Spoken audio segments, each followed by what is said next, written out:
Bryan Lawrence and Ian Andrews, your team. You're fighting on February 10th, Titanium show. You excited? Yeah, I'm always excited. I love the fight game, and this is what I train for, to be out there and compete on shows. Your last time out, you're 4-0 now. Yeah. You moved to 4-0 with a knockout, your first knockout. Although it's kind of been a long time coming because your style's kind of been begging for a knockout before that. I agree. I 100% agree. I feel like obviously when I'm just getting into the pro game and it's only 4 rounds, it was like I have to kind of adapt and just, I'm trying to say, make sure I can do the work within. I don't like to rush my work, I like to take my time. But I just started seeing more opportunities in the fight and trying to exploit the gaps, and that's what I did in the last fight. But I believe for my other fights, if they went 6 rounds, I don't believe none of them would have lasted. But as I say, it's a journey. We're in 6 rounds now, so I don't see no one coping with my strength or my power, to be honest. It's just a natural thing to me. I just got the natural killer instinct. Well, as soon as I'm in that ring, I just know I'm working with certain energies in there that just helps me get through the fight, to be honest. So I ain't scared of nobody.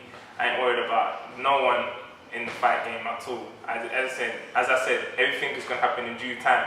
The big fights will come, and yeah, fans will be very excited and highly anticipated for me to come out. I'm just patiently waiting, just building up my fan base, setting the foundation. That's all. That's all. Of course, if they want to see either of your last 2 fights, they can look on YouTube. YouTube page, Andre Sterling. Look me up. I've got amateur and professional fights on there as well. Brian, you said after the last fight that you're not scared of anyone, all the light heavies, and then you said something which I'm going to pick you up on. Even Olympians. Oh yeah, we were talking about Boxing, isn't it? No, yeah, I knew who you were talking about. Yeah. Well, what happened with that? I tried to get them onto Matchroom, and they only signed Olympians and the elite.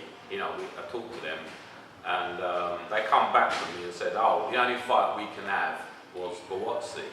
It was on their Cardiff show. It was about maybe 5-6 weeks before the show. So I said, "We'll take it." Didn't hear back from them because I went and checked him out. And he's fought Boxing twice as amateur. We've got unfinished business, so we're going to settle it in the pros once and for all, Yeah, so they kind of knew what they're working with. Yeah, they knew when they've talked to Boxing, his people, they've said, they don't want him. They don't want Andre Sterling. It was that close. Yeah, they don't want him. And I actually talked to Robert McCracken, and Robert said, "No, that kid's a good fighter." So they don't even want nothing to do with Andre Sterling. Well, not at the moment anyway. Not at the moment. You'll be able to work your way into a position to force their hand, hopefully. I think, you see me, I just feel like cream rises to the top. So when the fans and the public speak, things are gonna happen. So I know I've got the ability. I'm much more focused now than I was in amateur. So as I said, man, I'm just gonna keep on rolling on and keep pushing.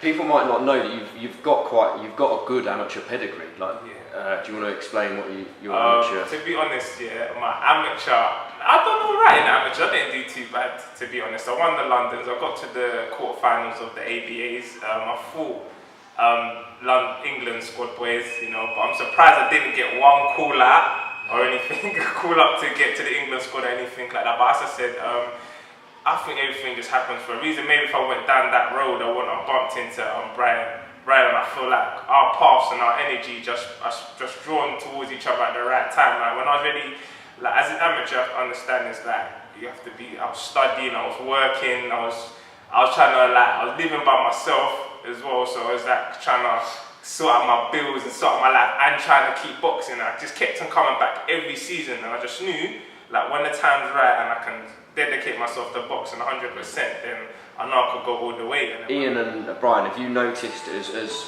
Andre's dedication kind of ramped up as he's realised how serious the pro game is?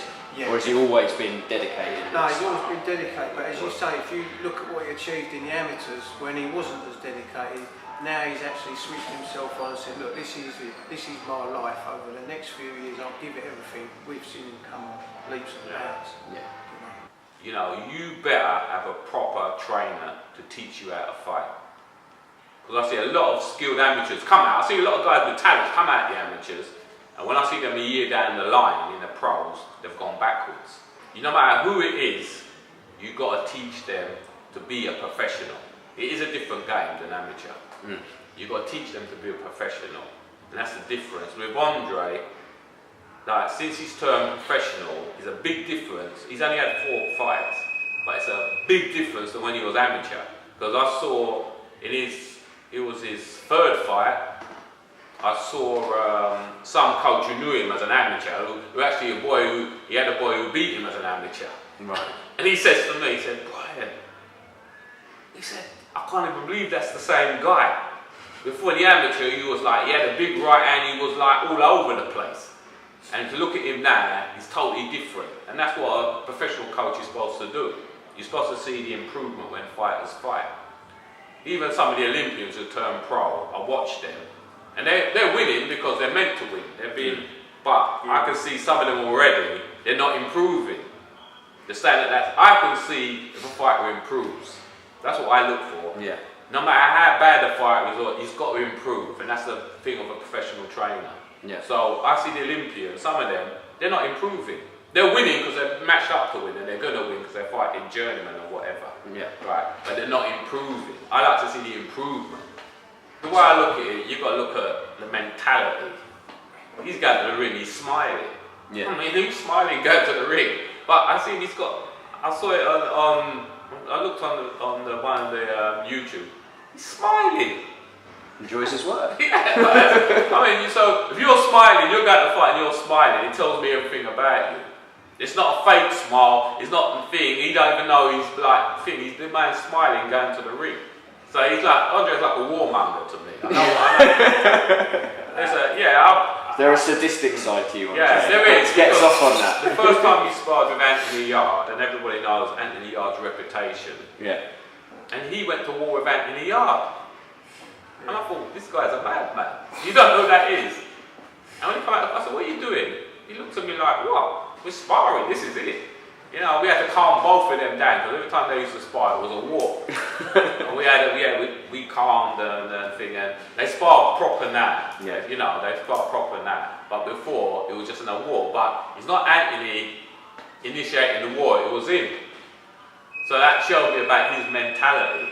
And that's like, that kind of thing, you cannot give it to someone. They've got to have it or they don't.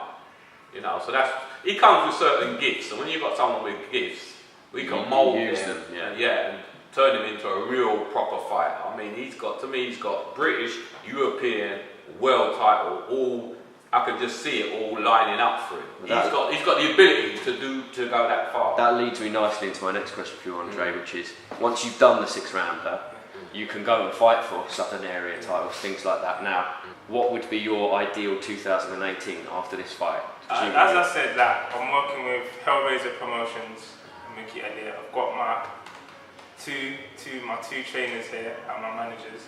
So I have total faith in them.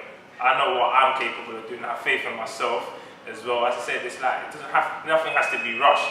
You know, when the time's right, I just have to prove myself. I feel like I'm ready to fight for a British now. That's how I feel. You know what I'm saying? I feel like if you put me in there, that person, like, it's going to be a problem. But obviously, we have to go through a progress. We know there's a business behind boxing. It's not all about, you're the better fighter. I have to build up my profile more. You know, get more fans behind me, get the public behind me, and everything. But once that can happen, then, you know what I'm saying, like, the money's gonna be there because everyone's supporting the movement, and then we can make the big fights happen. Like, as I said, like, I went through the amateurs. I fought everybody. as I said, Boxing was probably the #1 light heavyweight in the country. I fought him twice. I'm not scared of none of these fighters. You know, as long as I train hard, I don't really doubt myself. I don't doubt my ability. To be honest, I was fighting like long before boxing.